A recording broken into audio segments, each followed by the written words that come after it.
गीता का 11वां अध्याय विश्व दर्शन रूप या विराट रूप को दर्शाने वाला अध्याय। भगवान कृष्ण का विराट रूप हम सब जानते हैं। उसको विश्व दर्शन रूप भी बोलते हैं। विश्व दर्शन, पूरे विश्व का दर्शन,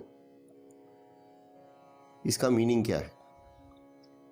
विश्व को हम कैसा जानते हैं कि उसमें देव भी हैं, दानव भी हैं, पेड़ पौधे भी हैं, जानवर भी हैं, हर तरह के लोग हैं जिनको हम जानते हैं।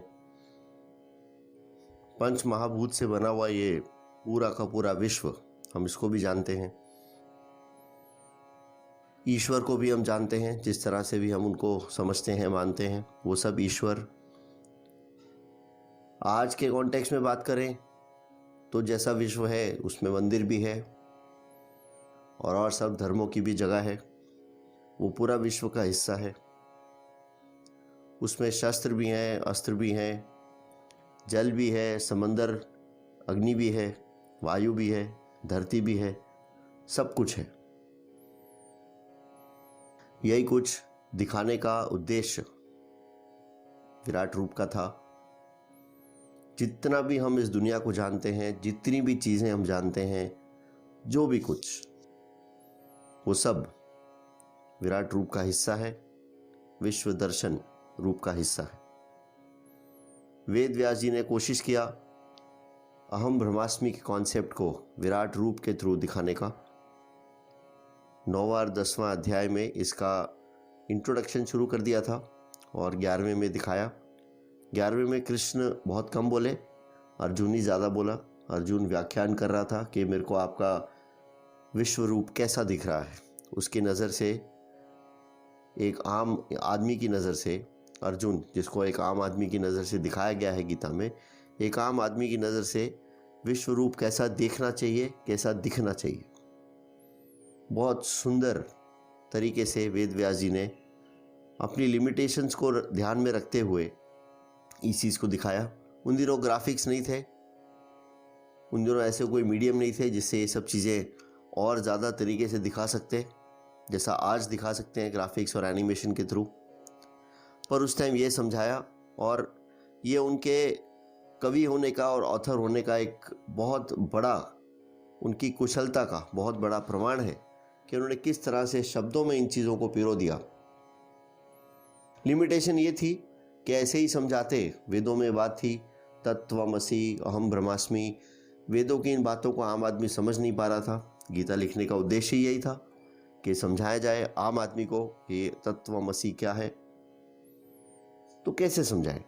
तो ऐसे ही समझाने की कोशिश की शब्दों में कि आम आदमी विश्व को कैसे देखता है। और फिर ये बोला कि तुम तो वो स्पेस हो जिसके अंदर ये सब एग्जिस्ट कर रहा है। तो अहम ब्रह्मास्मि में कृष्ण ने ये बताने की कोशिश की कि मैं ही सब कुछ हूँ, मुझ में ही सब आके समा जाते हैं, मुझसे ही सब निकलते हैं, मुझ में से ही सब पैदा होते हैं, मुझ में ही सब मर जाते हैं। शस्त्रों में वज्र मैं हूँ, हाथी में ऐरावत मैं हूँ, भीम का बल मैं हूँ, वॉरियर्स में सर्वश्रेष्ठ अर्जुन भी मैं हूँ। इस तरह से हर एक चीज़ में अपने आप को दिखाने की कोशिश की। कभी कभी लोग बोलते हैं बेस्ट क्यों दिखाया, वर्स्ट क्यों नहीं दिखाया? भाई एक ऑथर के एंगल से भी देखना पड़ेगा ना, ऑथर को रीडर के एंगल से देखना पड़ेगा। तो रीडर को बेस्ट दिखाने से ही काम होता है। हम कितना भी प्रैक्टिकल बनने की कोशिश करें, वर्स्ट दिखाएंगे तो लोग हट जाएंगे उस चीज़ से। लोग हट जाएंगे कि वर्स्ट भी यही है, नहीं, पर दिखा दिया लेकिन ना कि देव भी मैं हूँ, दानव भी मैं हूँ। तो जो जस्टिस कर सकते थे जितना, एक ऑथर होने के नाते, एक ऑथर होने की लिमिटेशन में, उतना किया। और कुछ करना मुश्किल है। तो हमको हर वक्त इस बात को समझना है कि वेदों में जो भी लिखा था वो कुछ विद्वान लेवल पर जो समझ सकते थे, जो समाधि में इन चीज़ों को देखते थे या अपने जीवन में इन चीज़ों को उतार सके थे, उनके लिए तो ठीक है। एक आम आदमी के लिए या वो लोग जिन्होंने भले वेद पढ़े हों पर उनको समझ ना आया हो, उनके लिए भी भगवद गीता लिखी थी। उसी लिए एक आम आदमी के एंगल से समझाने की कोशिश की विराट रूप के थ्रू कि अहम ब्रह्मास्मि क्या है। हमने पहले के लेक्चर्स में भी बात कर ली है इस बारे में। अहम ब्रह्मास्मि क्या है? अहम ब्रह्मास्मि ये है कि समंदर में पानी की बूंद ऐड कर देंगे अगर एक, तो वो पानी की बूंद समंदर बन जाएगी। आप उस बूंद को अलग से आइडेंटिफाई नहीं कर सकते कि ये बूंद थी जो मैंने डाली थी। अब वो समंदर बन गई, विशाल समंदर। जितने समंदर हम जानते हैं सब मिला के एक ही वाटर बॉडी है, भले इंसान ने उनको अलग अलग नाम दिए हैं। उतना बड़ा समंदर। और अहम ब्रह्मास्मि का कॉन्सेप्ट तो ये है कि पानी की बूंद को अलग से डाला नहीं है। पूरे ब्रह्मांड में जो भी है वो ब्रह्मांड का ही हिस्सा है। बाहर से कहां से डालोगे? पानी की बूंद, समंदर, ये दो अलग अलग चीजें नहीं है। पानी की बूंद समंदर ही है, वो शुरू से समंदर ही है। उस समंदर की एक बूंद ने अपने आप को अलग समझ लिया और वहीं प्रॉब्लम शुरू हो गई। क्योंकि एक छोटे से पानी की बूंद के समंदर में क्या बिसात। और जैसे ही वो अपने आप को इतने बड़े समंदर में एक छोटा सा पानी का बूंद समझ अलग समझती है, तो उसको डर लगता है अब मैं डूब जाऊंगी, इतने बड़े समंदर में मेरी क्या जगह। और कहीं सेल्फ एस्टीम इश्यूज भी हो जाते। कहीं ये समझ बैठते हैं कि इतने बड़े सिस्टम में मेरी अकेले की क्या जगह हो सकती है। सिस्टम कितना बड़ा है, कितना बड़ा ब्रह्मांड। ब्रह्मांड नहीं समझ में आता तो एटलीस्ट कितना बड़ा धरती, कितने सारे लोग। ह्यूमैनिटी की बात करें अगर सिर्फ उतने ही, जबकि लाइफ तो और कई बड़े लेवल पर एक्सप्रेस करती है धरती पर इस ह्यूमैनिटी के अंदर ही मेरी क्या जगह। क्यों समझा ऐसा? क्योंकि एक कैरेक्टर को एक तरह का प्ले आउट करना है, उसको एक मूवी में एक कैरेक्टर का रोल प्ले करना है। और उस मूवी में रोल प्ले करने के लिए उसको ये समझना, ये मानना, ये अज्यूम करना ज़रूरी है कि वो कैरेक्टर है। इसलिए बनाने वाले ने, ईश्वर ने भी एक गेम को ऐसे डिज़ाइन किया कि हम इंसानों के सॉफ्टवेयर में यानी ब्रेन में ये कोडिंग कर दिया कि तुम ये कैरेक्टर हो। हर कोई अगर समझ जाएगा कि मैं कैरेक्टर नहीं, मैं तो अहम ब्रह्मास्मि, मैं तो वो ब्रह्म हूँ, मैं तो खुद ही ईश्वर हूँ, तो ये गेम कैसे चलेगी? तो अहम ब्रह्मास्मि का एक और कॉन्सेप्ट ये है कि भाई मैं ही ब्रह्म हूँ, लेकिन मैं मतलब मैं सब, जितने भी लोग हैं, मैं अकेला नहीं।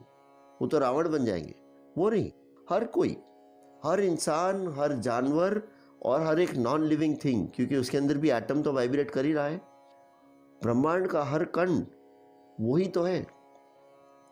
अब वो कौन है? अब वो को डिफाइन करने के चक्कर में प्रॉब्लम हो गया। वेदों में लिखा तत् त्वम असि, अहम ब्रह्मास्मि। तो ब्रह्म क्या है, तत् क्या है, कैसे समझाएं? तो कहीं एक बहुत सुंदर ऑथर की तरह ही अगेन एक कृष्ण के अंदर से उस चीज को दिखाने की कोशिश की कि मैं ही सब कुछ हूं। लोगों ने गलती से ये मान लिया कि बस कृष्ण ही सब कुछ है, लेकिन गीता में क्लियरली लिखा है हम सब वही सब हैं। तत् त्वम असि, अहम ब्रह्मास्मि, ये भगवान के शब्द नहीं है, ये हम सबके लिए भगवान के शब्द हैं।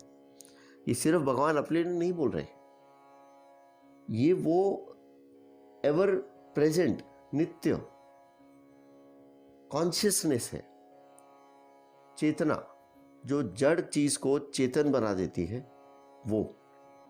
ये वो चेतना, ये वो अवेयरनेस, ये वो मैं हूं। सेकेंड अध्याय से शुरू हो गया था कि अर्जुन तुम शरीर नहीं हो। ये चीज हमारा मन कभी नहीं समझ पाएगा, क्योंकि वैसे भी इतना कॉम्प्लेक्स है कि अच्छे खासे पंडित लोग नहीं समझ पाए इस चीज को। इतना कॉम्प्लेक्स है ये।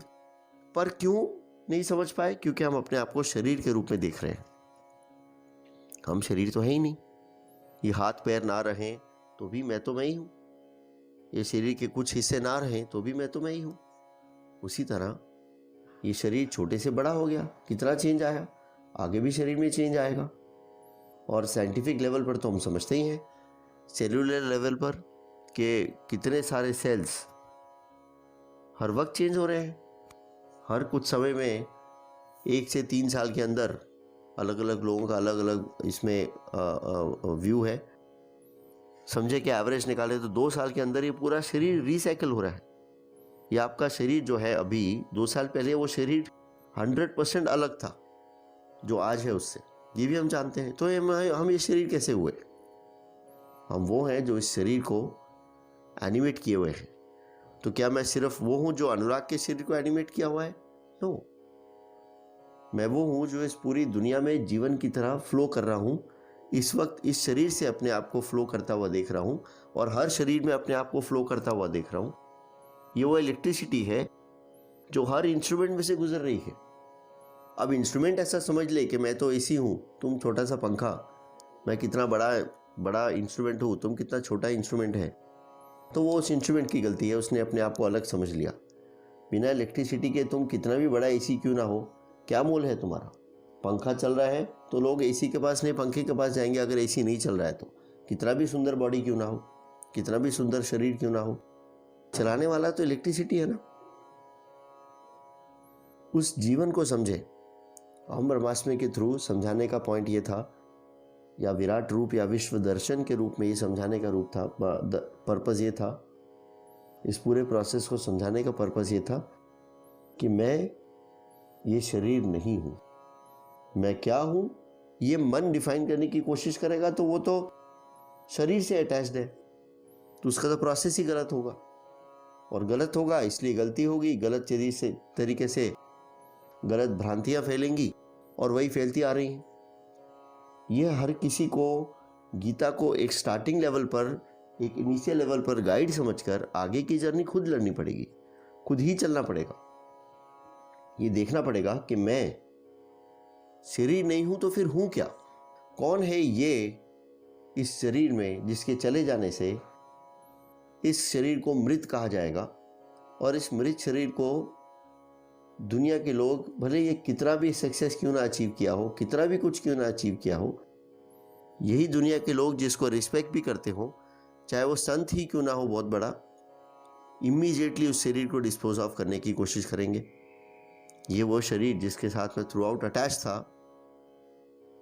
उस शरीर को इमीडिएटली डिस्पोज ऑफ कर देंगे। तो ये शरीर तो मैं हूं ही नहीं। तो ये कौन चला रहा है इस शरीर को? वो मैं हूं, क्योंकि ये सोचने वाला कि मैं कौन हूं वो भी तो मैं ही हूं। विचार में भी तो वही है ना जो शरीर को चला रहा है। ये शरीर को जो चला रहा है उसी की वजह से तो विचार आ रहे हैं। ये बॉडी तो मैं हूं ही नहीं। ये ब्रेन किसने बनाया? जिस ब्रेन में ये विचार आ रहे हैं वो ब्रेन बनाया किसने? अब किसने के चक्कर में नहीं पड़ेंगे, अगेन किसने के चक्कर में ही कहीं हम नाम देना शुरू कर देते हैं। और नाम कौन देता है? मन। हमें मन से अलग जाना है, हमें रियलिटी में देखना है। इसका कोई नाम है ही नहीं। जो चीज़ पूरे ब्रह्मांड में नित्य है, ओमनी प्रेजेंट है, ओमनी पोटेंट है, हर जगह है, हर चीज़ कर सकती है, हर चीज़ को क्रिएट कर रही है और डिस्ट्रॉय कर रही है, उस चीज़ का नाम क्या दे सकते हैं? अच्छा, नाम देगा कौन? ये शरीर जिसको भी उसी ने बनाया, जिसका दिमाग जो नाम देने की कोशिश कर रहा है, जिसको भी वो भी उसी ने बनाया, उसको नाम क्या देगा? क्रिएटर को कौन सी उसकी क्रिएशन नाम दे सकती है? क्रिएटर इस शरीर में से गुजर रहा है इस क्रिएशन में अपने आप को एक्सप्रेस करने के लिए। हर इंसान में वही है। ईश्वर नाम देते हैं क्योंकि नाम देना जरूरी है, पर नाम में ना अटके रहें। देखें कि जो मुझे चला रहा है वो उस इंसान को भी चला रहा है, जो मुझे पसंद है या नापसंद है। जब मुझे ये समझ में आ जाएगा कि जो मुझे नापसंद है इंसान, जिसका काम कोई मुझे पसंद नहीं आया, मुझे हेट्रेड आई, मुझे दुख हुआ, वो भी तो ईश्वर ही ने कराया है। तो ईश्वर अपने आप को एक मूवी में मेरे थ्रू एक कैरेक्टर के थ्रू प्ले कर रहा है, किसी और के थ्रू एक कैरेक्टर के थ्रू प्ले कर रहा है। कहीं ना कहीं प्ले में खुशी भी है, गम भी है, और उस तरह से प्ले चल रहा है। क्या मैं बाहर आकर इस चीज़ को देख सकता हूँ? इस शरीर में से बाहर आकर क्या मैं ये देख सकता हूँ कि मैं शरीर से बाहर हूँ, कि मैं शरीर नहीं हूँ? क्योंकि ये शरीर तो चेंज होता जा रहा है। मैं वो हूँ जो ये सब चीज़ों को देख रहा है। क्या मैं ये देख सकता हूँ? यही उद्देश्य था शब्दों में किसी तरह कोशिश करके इस गूढ़ सत्य को समझाने का, वेद व्यास जी का गीता के थ्रू। बात यही थी जो सेकंड अध्याय से शुरू हुई कि अर्जुन तुम ये शरीर नहीं हो। सांख्य योग में यही बात किया, ज्ञान योग में तुम ये शरीर नहीं हो, आत्मा हो। अब आत्मा का कॉन्सेप्ट डिफिकल्ट हो जाता है। हजारों साल पहले इस चीज़ को एक आम आदमी को समझाना शायद इसलिए ईजी रहा होगा, या एटलीस्ट बोलने में ठीक रहा होगा, क्योंकि उस टाइम ये सब शब्द आम आदमी के लिए नए नए शब्द थे। आज हमारे लिए इतने पुराने हो गए हैं कि ये इन्होंने अपना अपना काम ओवर एग्जिस्ट करके ओवर लिव कर दिया है, ओवर डन कर दिया है। तो शायद वो वर्ड्स उस चीज़ को सेटिस्फाई ना कर पाए, बट समझें इस चीज़ को अच्छे से कि मैं ये शरीर नहीं हूँ। इतना तो समझ में अच्छे से आ जाता है, साइंटिफिकली भी, लॉजिकली भी। ये शरीर में जो थॉट आ रहा है वो भी वही क्रिएट कर रहा है जिसने शरीर को क्रिएट किया है, या जो शरीर को एनिमेट कर रहा है, जो शरीर को चला रहा है, जिसके बगैर ये शरीर मृत है। वही ये थॉट लेके आ रहा है, वही जो मैं बोल रहा हूँ मुझे भी वही बुलवा रहा है, जो आप सुन रहे हैं आपको भी वही सुनवा रहा है। तो किसी से हेट्रेड कैसी, उसको भी वही बुलवा रहा है, उसको भी वही सुनवा रहा है, उससे भी जो भी काम करवा रहा है वही करवा रहा है, क्योंकि शरीर तो है ही नहीं कुछ जो ये काम कर सके। जो उसको चला रहा है वही कुछ काम करवा रहा है, ब्रेन के थ्रू, मन के थ्रू, क्योंकि ब्रेन और मन भी वही चला रहा है। मैं हूं कौन? ये चलाने वाला। क्योंकि मैं जो हूं अपने आप को अनुराग समझने वाला, वो थॉट जो अपने आप को अनुराग समझती है, वो भी तो थॉट भी तो वही चला रहा है। पर ये कैरेक्टर में जब तक है तब तक ये बातें समझ नहीं आएंगी, तो भी वो ज़रूरी भी है। कैरेक्टर को हर कोई समझ जाएगा तो गेम बंद हो जाएगी। पर कुछ केसेस में अगर ये बात आपको समझ में आ रही है तो शायद ये समय आ गया है कि कहीं आपको ये चीज़ें अब इंट्रोड्यूस हो रही हैं कि आप कैरेक्टर नहीं, एक्टर हो। आप एक कैरेक्टर प्ले कर रहे हो, पर आप एक एक्टर हो। अजय देवगन एक मूवी में अगर कोई रोल प्ले करेंगे और उसके साथ किसी विलन ने उनको मारा उस मूवी में, तो घर जाके ये नहीं सोचते रहेंगे उसने मुझे मारा कैसे, वो कैरेक्टर था, डायरेक्टर ने कट बोला, बात खत्म। ऐसा ही कुछ समय हमारे जीवन में शायद आ रहा है, इसलिए आप अभी तक इस वीडियो में मेरे साथ बने हुए हैं। गीता के हम पूरे सेशंस कर रहे हैं, इनको समझते रहें, देखते रहें, एक अलग तरीके से गीता को देखने की कोशिश करें। रिलीजन के एंगल से नहीं, फिलॉसफी के एंगल से, या एक जीवन का कोर्स बुक के एंगल से इसको समझने की कोशिश करें कि जीवन है क्या। ये इंक्विजिटिवनेस, ये इच्छा, ये क्वेश्चन आपके मन में आया है अगर, कि मैं कौन हूँ, ये जीवन क्या है, जीवन में दुख क्यों है, परेशानी क्यों है, तो ये समझें कि जीवन का दुख या परेशानी ही आपको इस जगह पे लेके आई है। नहीं होता तो जीवन इतना अच्छा चल रहा था, आपने कभी परवाह भी नहीं करी। हजारों सालों से लिटरेचर तो हमेशा से था। तो दुख को थैंक यू बोलें, उसकी तरफ एक ग्रैटिट्यूड की फीलिंग रखें, और इस चीज़ को समझें जो सांख्य योग में बोला कि मैं ये शरीर नहीं हूँ। तो ये बोला तुम काम करो, सिर्फ फल तुम्हारे हाथ में नहीं है, क्योंकि फल तुम्हारे हाथ में होगा तो तुम रावण बन जाएगा। सब कुछ ही तुम्हारे हाथ में है तो सामने वाले को तो तुम कुछ देगा ही नहीं, तुम सेल्फिश बन जाएगा। वो तुम्हारे हाथ में हो नहीं सकता है, बिकॉज तुम्हारा हर कर्म कई लोगों को आसपास और दुनिया की कई चीज़ों को इफेक्ट करता है। जैसे कि एक रेलवे की टिकट कंफर्म होनी हो, अगर वेटिंग में हो, तो कहीं तो कोई दुनिया में किसी जगह पर टिकट को कैंसिल करेगा, तब मेरी टिकट कंफर्म होगी। जो कैंसिल कर रहा है वो अपनी ज़रूरत के लिए कैंसिल कर रहा है, आपकी टिकट कंफर्म हो उसके लिए नहीं कर रहा है। इसी कॉन्टेक्स्ट में समझे कि सारा दुनिया कनेक्टेड है, आपके हाथ में सब कुछ कैसे हो सकता है। यही चीज़ समझाने के लिए गीता ने अपना 18 अध्याय लगाए, वेद व्यास जी ने लगाए, और इसी कॉन्टेक्स्ट में इस चीज़ को समझें। आगे गीता का हमारा प्रोसेस चलता रहेगा, उसमें बने रहें और इंट्रोस्पेक्ट करें, चिंतन करें, खाली फॉलो ना करें। ये मेरी आपसे विनती है और आश्वासन है कि चीज़ें समझ आने पर आपको एक अलग ही फीलिंग आएगी। धन्यवाद।